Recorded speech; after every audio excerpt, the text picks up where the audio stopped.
நேற்று அதிமுகவிலிருந்து நீக்கப்பட்ட துறைமுகம் சட்டமன்ற உறுப்பினர் பழக்கருப்பையா தற்போது செய்தியாளர்களை சந்தித்து வருகிறார். நேரடி காட்சிகளை பார்க்க ஒரு தொகுதி.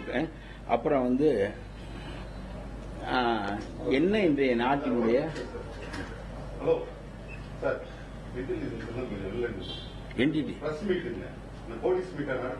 யாரு யாரு எல்லா இடத்துலயும் டிஸ்டர்ப் பண்றது இல்லையா?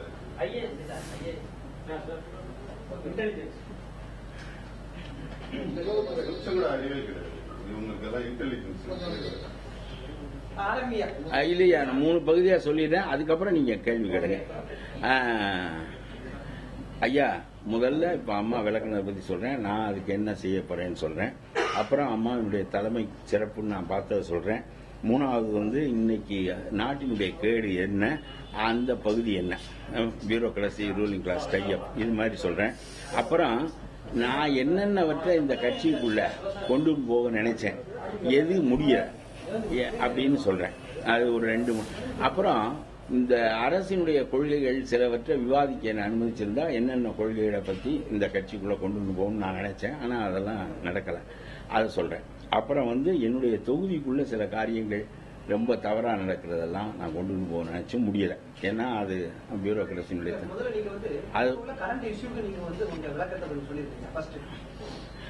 நீங்க வேணுங்கிற பகுதியை எடுத்துக்கங்க.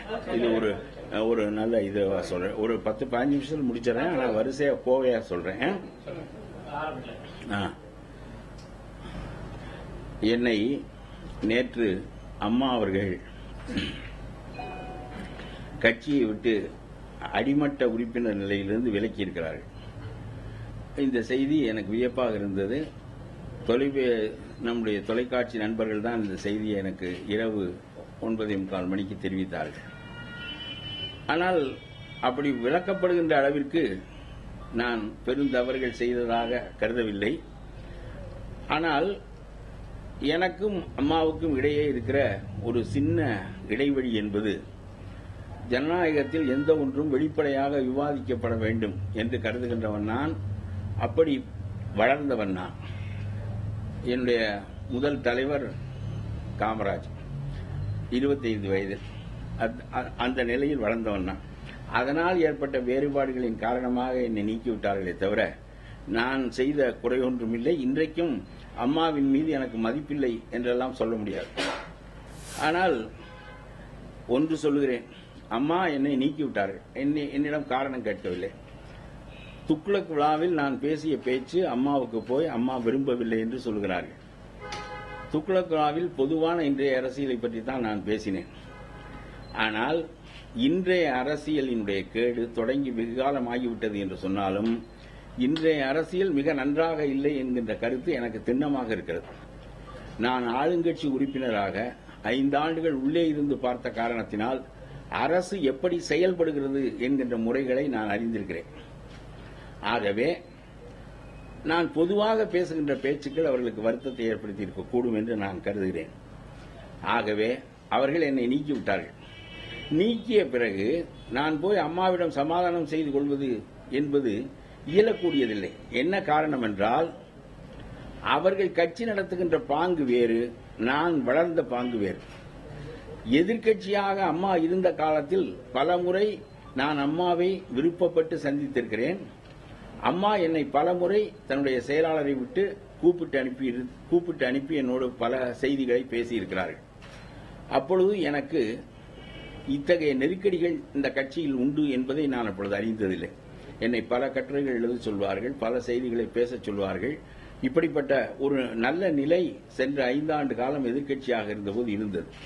ஆளுங்கட்சியான பிறகு அவர்களிடம் அதிகாரிகள் தான் நெருங்க முடிந்ததே தவிர நாங்கள் நெருங்கவோ ஒரு கருத்தை சொல்லவோ முடியவில்லை. அந்த நிலையில் இப்பொழுதும் நான் எதையெல்லாம் இந்த ஒரு 40-30 ஆண்டுகள் அரசியலில் அனுபவப்பட்டவன், சின்னவன் தான் நான். அனுபவப்பட்டவன் என்கின்ற முறையில் சிலவற்றை சொல்ல வேண்டும் என்று நினைத்தால் அதற்கு பொதுக்குழு இடம் கொடுக்காது, செயற்குழு இடம் கொடுக்காது, நம்முடைய சட்டமன்றமும் இடம் கொடுக்காது. அது எனக்கு உவப்பானதில்லை. ஒன்று பொதுக்குழுவில் பேச வேண்டும், சட்டமன்றத்தில் பேச வேண்டாம். ஒரு ஆளுங்கட்சிக்கு எதிராக ஒரு உறுப்பினர் சட்டமன்றத்தில் பேசுவது என்பது சரியானதில்லை. நம்முடைய அமெரிக்க குடியாட்சி முறை இல்லை இது.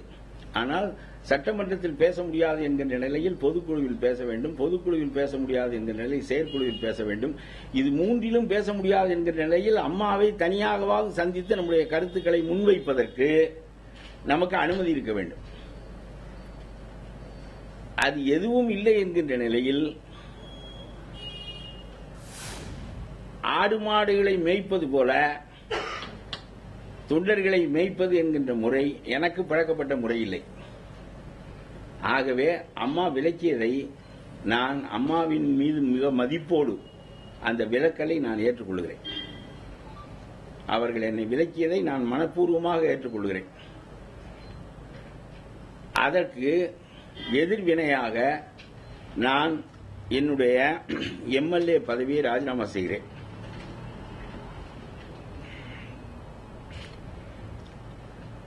அதற்கு காரணம், அவர்கள் விலக்குவார்கள் என்று நான் நினைக்கவில்லை, விலக்கிவிட்டார்கள். அதற்கு பிறகு சில காலமாக இருந்தாலும் நான் இந்த எம்எல்ஏ பதவியை வைத்திருப்பது என்பது நெறி சார்ந்த அரசியல் இல்லை.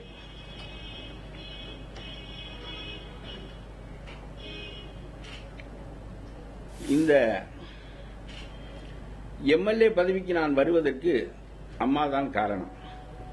ஏனென்றால் தேர்தலுக்கு 6 மாதத்திற்கு முன்னாலேயே என்னிடம் மிகவும் அன்போடு நீங்கள் எம்எல்ஏ ஆக வேண்டியவர் என்று சொல்லி என்னை துறைமுகத்தில் நிறுத்தினார்கள். 6 மாதத்திற்கு முன்னாலேயே முடிவு செய்யப்பட்ட ஒன்று. ஆகவே அதற்கு விசுவாசம் வேண்டாமா என்கின்ற கேள்விகள் எல்லாம் என்னுடைய அறிவு நிலைக்கு பொருத்தமானதில்லை. ஏனென்றால் we are here to answer the people, to serve the people. அது எல்லாருமாக சேர்ந்து ஒரு கட்சி அமைப்பில் இருக்கிறோம். அவர்கள் தலைமையில் இருக்கிறார்கள், வலிமையாக இருக்கிறார்கள். அவர்கள்தான் நான் துறைமுகத்தில் நிற்பதற்கும் வெற்றி பெறுவதற்கும் காரணமாக இருந்தவர்கள். அம்மாவும் அதிமுக தொண்டர்களும் சேர்ந்துதான் என்னை சட்டமன்ற உறுப்பினர்களாக ஆக்கினார்கள். ஆனால் சட்டமன்ற உறுப்பினராக ஆனது என்பது கௌரவத்தை பெறுவதற்காக அல்ல. நமக்கு பின்னால் 4 பேர் வர வேண்டும் என்பதற்காக அல்ல, 4 கான்ட்ராக்டர் நம்முடைய வீட்டு வாசலில் நிற்க வேண்டும் என்பதற்காக அல்ல. நாம் எதை எதிர்க்கட்சியாக இருந்து போராடி போராடி செத்து நாம் செயல்படுத்த நினைக்கின்றோமோ அதை ஆளுங்கட்சியாக எளிதில் நிறைவேற்றலாம் என்பதற்காகத்தான் நாம் சட்டமன்றத்திற்கு போக நினைக்கிறோம். நான் ஒரு போராட்டத்தில் 19 நாள் குடிநீர் போராட்டத்தில் 19 நாள் உண்ணாவிரதம் இருந்தேன். சங்கரலிங்க நாடாருக்கு பிறகு நீண்ட நாள் உண்ணாவிரதம் இருந்து சாவின் விளிம்பு வரையிலும் போய் மீண்டு அந்த சிக்கல் முடிந்து காரைக்குடியில் என்னை குடிநீர் காவலர் என்று அழைப்பார்கள். அது ஒரு பக்கம் இருக்கட்டும். ஆனால் ஒரு எதிர்க்கட்சி நிலையில் உண்ணாவிரதம் இருந்து போராடுவதை எளிதாக ஆளுங்கட்சியாக இருந்து நிறைவேற்ற முடியும் என்கின்ற நிலையில் சட்டமன்ற உறுப்பினராக விரும்பியது அந்த அடிப்படையில் தான். ஆனால் அதை செய்ய முடியவில்லை என்கின்ற நிலையில் பலமுறை ராஜினாமா செய்து விடுவதை பற்றி நான் ஏற்கனவே யோசித்திருக்கிறேன். ஆனால் அது இப்படியே தள்ளிக்கொண்டே வந்தது. அம்மாவிடம் பல சமயம் எப்படியாவது ஒரு முறை பேச வேண்டும் என்றெல்லாம் விரும்பினேன், நடக்கவில்லை. அது ஒரு பக்கம் இருக்கட்டும். ஆகவே இப்பொழுது நான் என்னுடைய பதவியை ராஜினாமா செய்கிறேன். நெறி சார்ந்த அரசியல் அதுதான் என்கின்ற முறையில் அந்த வகையில் ஆன்டி டிஃபெக்ஷன் லா நம்முடைய நாட்டில் இருக்கிறது, கட்சி தாவல் தடை சட்டம். அது ஒரு துருப்பிடித்த செல்லுபடியாகாத சட்டம். இந்த சட்டம் கொண்டு வரப்பட்டு நாட்டிலே ஆளுங்கட்சி விரும்பினால் அந்த சட்டம் கூர்மையடையும், ஆளுங்கட்சி விரும்பாவிட்டால் அந்த சட்டம் மழுங்கி போய்விடும். இப்பொழுது தமிழ்நாடு சட்டமன்றத்திலேயே பல பேர் கட்சி தாவி இருக்கிறார்கள். அவர்களின் மீது ஏன் நடவடிக்கை இல்லை என்றால் ஆளுங்கட்சி விரும்பவில்லை. ஆகவே ஆளுங்கட்சி அவர்களின் மீது நடவடிக்கை எடுக்கதை விரும்பவில்லை. ஆகவே அந்த சட்டம் கூர்மையடையவில்லை. ஆகவே சட்டம் என்பது சட்டமாக இருக்க வேண்டுமே தவிர ஒரு கட்சியினுடைய விருப்பத்திற்கோ தனி மனிதர்களின் விருப்பத்திற்கோ ஏற்ப இருக்கக்கூடாது. ஆகவே அந்த கட்சி தாவியவர்கள் யார் என்று உங்களுக்கு தெரியும், அங்கே இருக்கிறார்கள். ஆனால் அது முக்கியமில்லை. நான் ராஜாஜி அந்த காலத்தில் சொன்னார், ஆன்டி டிஃபெக்ஷன் லா வெற்றி பெறாது, ஆனால் மனித மனத்தில் ஒழுங்கு வேண்டும். ஒரு கட்சியிலிருந்து வெற்றி பெற்றவர் அந்த கட்சியை விட்டு வெளியேறும் போது அந்த பதவியை ராஜினாமா செய்துவிட்டு போகின்ற ஒழுக்க மனநிலையை நாட்டில் உண்டாக்க வேண்டும் என்று ராஜாஜி சொன்னார். ஆகவே என்னை எப்பொழுது அந்த கட்சியிலிருந்து நீக்கிவிட்டார்களோ நான் முதல் முறையாக நேற்று இரவு என்னுடைய காரில் இருந்த கொடியை எடுத்து விட்டேன். ஏனென்றால் அந்த கட்சியில் இனிமேல் அந்த கொடியை பயன்படுத்துவதற்கோ நான் அதை செய்வதற்கோ எனக்கு உரிமை இல்லை ஒன்று. ஆனால் அந்த நிலையில் நான் ராஜினாமா செய்ய விரும்பினேன். அம்மா என்னை வெளியே போய் என்று சொன்னார்கள். ஆனால் இன்றைக்கு ஒரு கட்சி ஒரு மனிதனை வெளியேற்றினால் இன்றைக்கு இருக்கிற ஆன்டி டிஃபெக்ஷன் லா என்ன என்றால், ஒரு கட்சி ஒரு மனிதனை வெளியேற்றினால் அவன் பதவியை இழக்க மாட்டான், அவனாக போனால் பதவியை இழந்து விடுவான் என்கின்ற நிலை. ஆனால் அது ஒழுக்கமான அரசியல் இல்லை. ஆகவே அந்த வகையில் நான் என்னுடைய பதவியை ராஜினாமா செய்து விட்டேன். இதை பேரவைத் தலைவருக்கு எழுதியதனுடைய நகல் இது.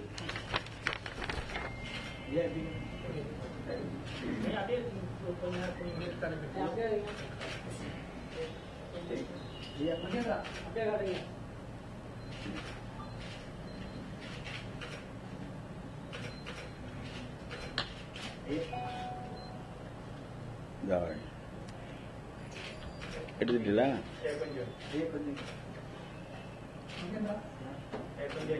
கேக்கிட்டு இப்படியா? நான் மனப்பூர்வமாக ராஜினாமா செய்கிறேன் என்று அதில் எழுதியிருக்கிறேன். என் கைப்பட எழுதியிருக்கிறேன், கைப்படிக்காமல். போதுமையா?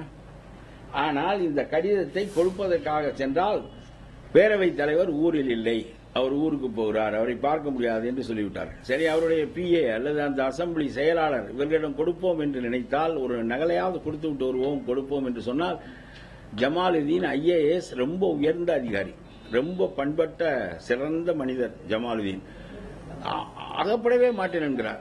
அப்புறம் என்ன செய்வது? இப்படி இருந்தால் இந்த கடிதத்தை என்ன செய்வது? நான் வேண்டுமானால் அசெம்பிளி வாசற்படியில் வைத்து விட்டு வரலாம். வாங்க வேண்டுமா வாங்க வேண்டாமா? சந்திக்க மறுக்கிறார். சரி, பரவாயில்லை. ஆனால் அம்மா சொன்ன பிறகு இதை வாங்கிக் கொள்வார். நான் என்னை பொறுத்தவரையிலும் இன்று மனத்தளவில் நான் MLA பதவியை ராஜினாமா செய்துவிட்டேன். என்னுடைய கடிதங்கள் அங்கே இருக்கின்றன. அவர்கள் பெற்றுக்கொள்ள மறுக்கிறார்கள். அம்மாவை கேட்டு அவர்கள் பெற்றுக்கொண்ட பிறகு அது நடைமுறைக்கு வரும். என்னை பொறுத்தவரையிலும் MLA இல்லை, அது நடைமுறைக்கு என்றைக்கு கொண்டு வர வேண்டும் என்பதை அவர்கள் முடிவு செய்து கொள்ளட்டும். அதற்கு பிறகு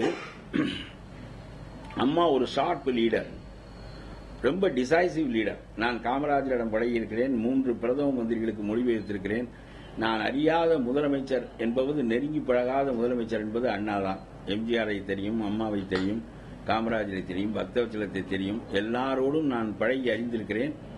ஆனால் ரொம்ப டிசைசிவ் லீடர், எதையும் தீர்மானமாக முடிவெடுப்பதும் விளைவுகளை பற்றி கவலைப்படாமல் ஒரு முடிவு கட்டுவதும் அம்மாவினுடைய ஒரு சிறந்த இயல்பு. ஆனால் இந்த கட்சி என்னத்தை எதிலே எனக்கு ரொம்ப சிரமமாக இருந்தது என்றால், ஹெலிகாப்டரை பார்த்து கும்பிடுவது என்கின்ற அளவுக்கு அமைச்சர்களே போய்விட்ட பிறகு நாம் என்ன செய்வது என்று நாம் பல சமயங்களில் திகைப்பேன். ஒன்று. அப்புறம் குனிந்து வளைந்து கும்பிடுவது. நாம் தலைவர்களை மதிக்கிறோம். நான் இப்பொழுது மதித்துத்தான் அம்மாவை பற்றி பேசுகிறேன்.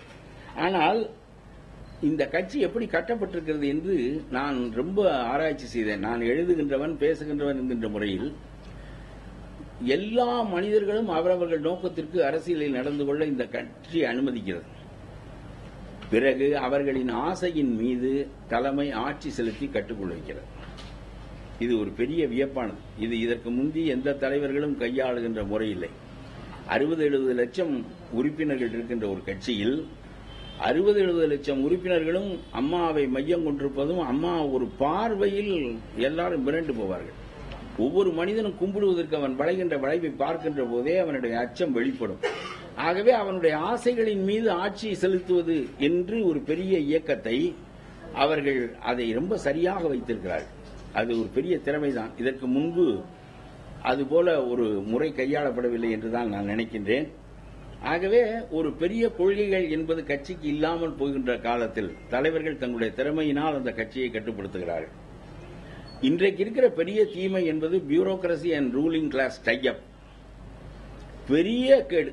நான் உள்ளே இருந்து பார்த்தபோது ரொம்ப மனம் நொந்து போனேன். ஒரு சாதாரண கவுன்சிலர், உங்களுடைய வீட்டுக்கு நீங்கள் புது வீடு கட்டுகிறீர்கள், அதற்கு உங்களுடைய சாக்கடையை கொண்டு போய் பொது இணைப்பில் இணைக்க வேண்டும் என்று சொன்னால், நீங்கள் இதை விண்ணப்பித்தால் உடனே நம்முடைய அதிகாரி என்ன சொல்லுகிறார் என்றால், ஏஇ என்ன சொல்லுகிறார் என்றால், கவுன்சிலரை பார்த்து விட்டு வாருங்கள் என்று சொல்லுகிறார். உடனே கவுன்சிலர் அதற்கு பெருந்தொகை பேசுகிறார். எவனும் 3 லட்சம் 5 லட்சம் கொடுக்காமல் புது வீடு கட்ட முடியாது. பல பேர் நெறிப்படிதான் கட்டுகிறார்கள், முறைப்படிதான் கட்டுகிறார்கள். முறைப்படி கட்டினாலும் அது அனுமதிக்கப்பட வேண்டும் என்று சொன்னால், இல்ல மனதை கொட்டியது கூட குற்றம் என்று பேசப்படுகின்ற ஒரு காலகட்டத்தில் அது அனுமதிக்கப்பட வேண்டும் என்று சொன்னால் பெருந்தொகை கொடுக்க வேண்டும். இத்தகைய நிலை என்பது நல்ல ஒரு முறை இல்லை. ஒரு அரசு இல்லாவிட்டால் லஞ்சம் என்பது தவிர்க்க இயலாதது என்றால், நான் சொல்லுகிறேன், லஞ்ச வரி என்றே ஒரு வரியை போட்டுவிட்டு இதை அதிகாரப்பூர்வமாக ஆக்கிவிடலாம். அப்பொழுது அதுவும் முறைப்படுத்தப்பட்டுவிடும். இல்லாவிட்டால் வலிமையானவன் கூடுதலாக மிரட்டி பெறுகிறான், வலிமையானவன் வலிமையற்றவன் குறைத்து பெறுகிறான்.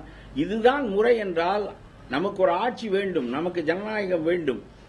ஆகவே இந்த ஜனநாயகத்தில் அவர்கள் இதை பெறுவது எந்த கட்சி வந்தாலும் பெறாமல் இருக்க மாட்டார்கள் என்றால் இதை முறைப்படுத்தி சட்டம் செய்து இது இவ்வளவுதான், இவ்வளவு service rented by the government, rented by the minister, rented by the MLA, அதற்கு இவ்வளவு காசு இவர்களுக்கு என்று சொல்லிவிட்டாவது போங்கள். நான் அதை செய்ய வேண்டும் என்று சொல்லவில்லை, சும்மா ஒரு தாக்கலுக்கு சொல்லுகிறேன். ஆகவே இது பெரிய அளவுக்கு பெருத்து விட்டது. அது எந்த வகையிலும் நல்லதில்லை.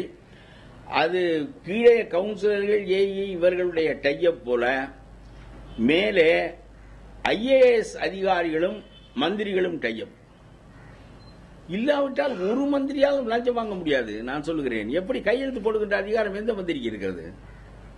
சட்டமன்றத்தில் கூடி தீர்மானம் செய்வதற்கும் அந்த தீர்மானத்தை நடவடிக்கைக்கு உட்படுத்துவதற்கும் சட்டம் செய்வதற்கு தான் நமக்கு உரிமை இருக்கிறதே தவிர, இவ்வளவு நிதி இதற்கு ஒதுக்கீடு செய்யப்பட்டிருக்கிறது என்று கையெழுத்து போடுவதற்கு, ஃபைலில் கையெழுத்து போடுவதற்கு தான் நமக்கு அதிகாரம் இருக்கிறதே தவிர, அந்த பணத்தை புழங்குவதற்கும் கருவூலத்தில் வைத்துக் கொள்வதற்கும் காசோலையில் கையெழுத்து போடுவதற்கும் அதிகாரிகளுக்கு தான் உரிமை இருக்கிறது.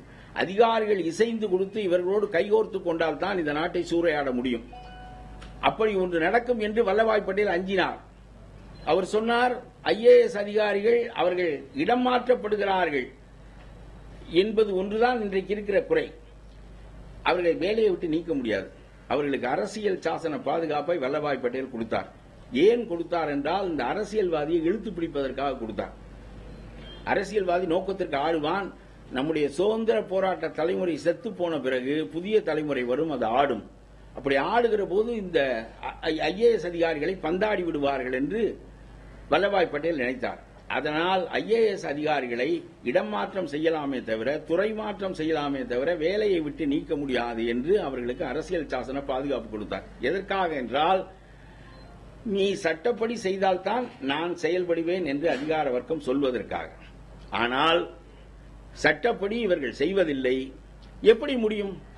ஆற்று மணல் முழுவதும் எப்படி கட்டாந்தரையானது? மேலூருக்கு பக்கத்திலே இருக்கிற பெரிய மலை எப்படி சமதளமானது? பெரிய மலைகளெல்லாம் எப்படி பள்ளத்தாக்காகின்றன? இப்படி ஒரு 3000 ஆண்டுகளாக இருந்த அடையாளம் அந்த மலை இன்றைக்கு இல்லை. காடுகள் அழிக்கப்பட்டு விடுகின்றன. தாது மணல் சுரண்டி எடுக்கப்படுகிறது. இயற்கை வளம் சூறையாடப்படுகிறது. அதனுடைய வருவாய் அரசுக்கு வருவதில்லை. ஆனால் அந்த அதனுடைய வருவாய் யாருக்கு போகிறது? இவையெல்லாம் பெரிய கேள்விகள். நான் ஒரு அம்மாவினுடைய அரசை மட்டும் குறிவைத்து சொல்லவில்லை. இதை ஒடுக்குகின்ற அந்த ஆற்றல் உங்களுடைய அரசுக்கு இருக்க வேண்டும். அதை எதிர்பார்த்து யாரோ தவறு செய்தார்கள் என்று நம்மை ஆட்சியிலே அமர்த்தி வைத்தால் அந்த தவறு நம்முடைய ஆட்சியில் நடக்கவில்லை என்று மெய்ப்பிக்க வேண்டிய கட்டாயம் நமக்கு இல்லையா? ரோனி கேபிட்டலிசம் வளர்ந்திருக்கிற காலம் இது. முதலாளிகளோடு பெருமுதலாளிகளோடு எல்லா ஆட்சியாளர்களும் கைகோர்த்து கொண்டு நாடு சூறையாடப்படுகிறது. எனக்கு பல சமயங்களில் தோன்றும், இந்த மாவோயியவாதிகள் துப்பாக்கி கலாச்சாரத்தை விட்டுவிட்டால் அவருடைய கொள்கை எந்த விதத்திலும் குறைவானதில்லை.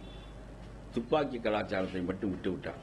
அவர்கள் காடுகளை பாதுகாக்கிறார்கள். ஜார்க்கண்டிலே, ஒரிசாவிலே, பீகாரிலே காடுகளை பாதுகாக்கிறார்கள், மலைகளை பாதுகாக்கிறார்கள், பழங்குடி மக்களை பாதுகாக்கிறார்கள்.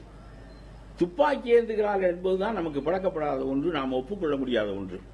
ஆகவே இந்த பியூரோக்ரசி அண்ட் ரூலிங் கிளாஸினுடைய டைப் தான் இன்றைக்கு நாடு சூறையாடப்படுவதற்கு மிகப்பெரிய காரணம் என்று நான் நினைத்தேன்.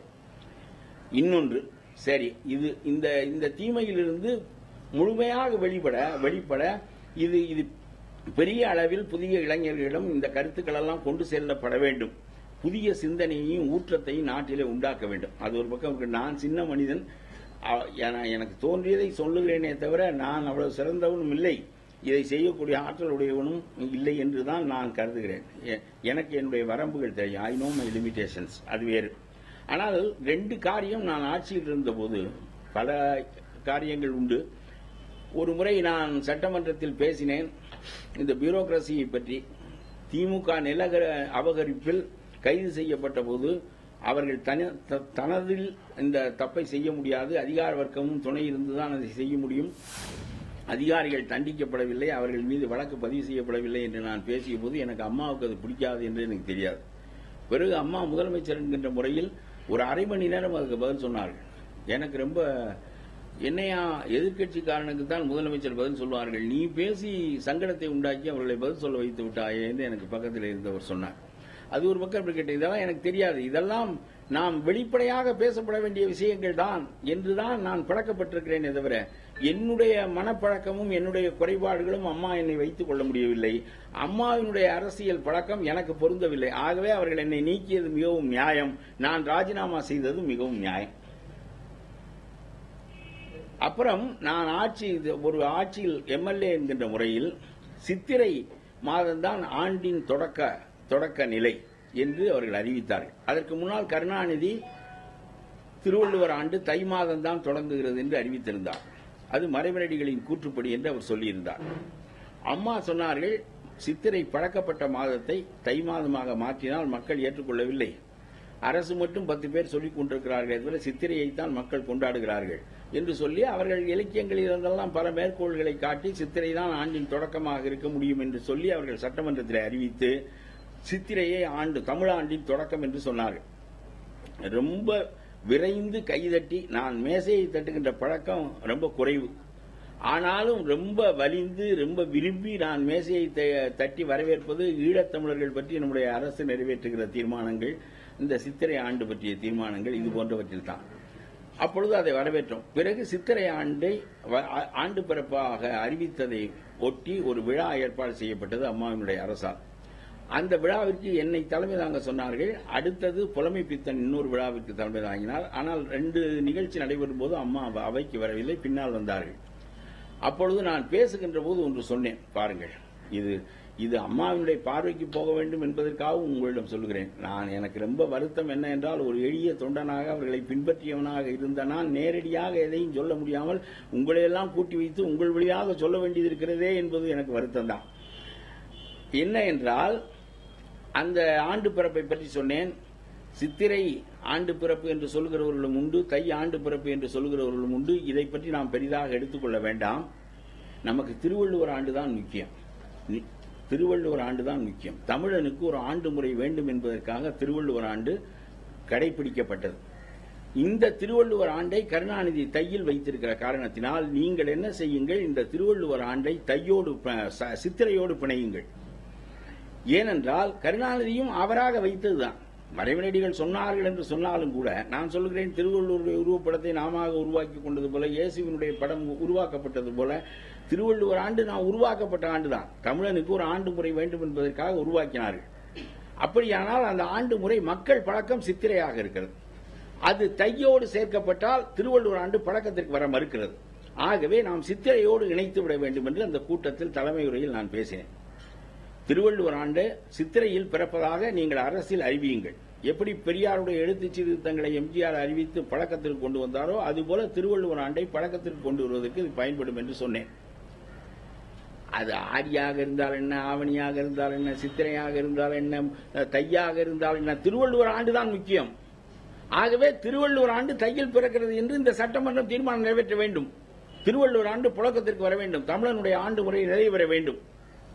அது அல்லாமல் நீங்கள் வெறும் சித்திரை துவக்க ஆண்டு என்று நீங்கள் சொல்வீர்களே, ஆனால் அது ஜெய ஆண்டு, விபவ ஆண்டு, இத்தகைய நந்தன ஆண்டு என்று சொல்லித்தான் அந்த ஆண்டு முறை வருகிறது. இப்பொழுது அரசாங்கத்தில் எழுதுகிறார்கள், கிறிஸ்துவ ஆண்டு ஒரு வரி, அப்புறம் திருவள்ளுவர் ஆண்டு ஒரு வரி, அப்புறம் ஜெய ஆண்டு அல்லது விஜய ஆண்டு அல்லது நந்தன ஆண்டு என்று தமிழ் மாசம் சித்திரை பிறப்பது வடமொழி ஆண்டில் தான் பிறக்கிறது என்று சொன்னால் நான் கேட்கிறேன், அப்புறம் தமிழனுக்கு மாதமும் கிடையாதா, நாட்காட்டியும் கிடையாதா, எந்த முறையுமே கிடையாதா தமிழனுக்கு? ஆகவே எதற்காக அந்த 60 ஆண்டு குழப்பமான ஆண்டு முறை? சித்திரபான ஆண்டு ஒருத்தன் பிறந்தான், எந்த சித்திரபான ஆண்டு? இவ்வளவு நேற்று அதிமுகவிலிருந்து நீக்கப்பட்ட துறைமுகம் சட்டமன்ற உறுப்பினர் கருப்பையா தற்போது செய்தியாளர்களை சந்தித்துக் கொண்டிருக்கிறார். அப்போது பேசிய அவர் சட்டமன்ற உறுப்பினர் பதவியை தான் ராஜினாமா செய்ய போவதாக அறிவித்திருக்கிறார். சட்டமன்ற உறுப்பினர் பதவியில் தொடர்வது நெறி சார்ந்த அரசியல் இல்லை என்றும் அவர் குறிப்பிட்டிருக்கிறார். அமைச்சர்கள் குறித்தும் தற்போதைய நாட்டு நடப்புகள் குறித்தும் தாம் பொதுவாக பேசியது முதலமைச்சர் ஜெயலலிதாவை அதிமுக பொதுச் செயலாளரை காயப்படுத்தியிருக்கலாம், வருத்தப்படுத்தியிருக்கலாம் என்றும் அவர் குறிப்பிட்டிருக்கிறார்.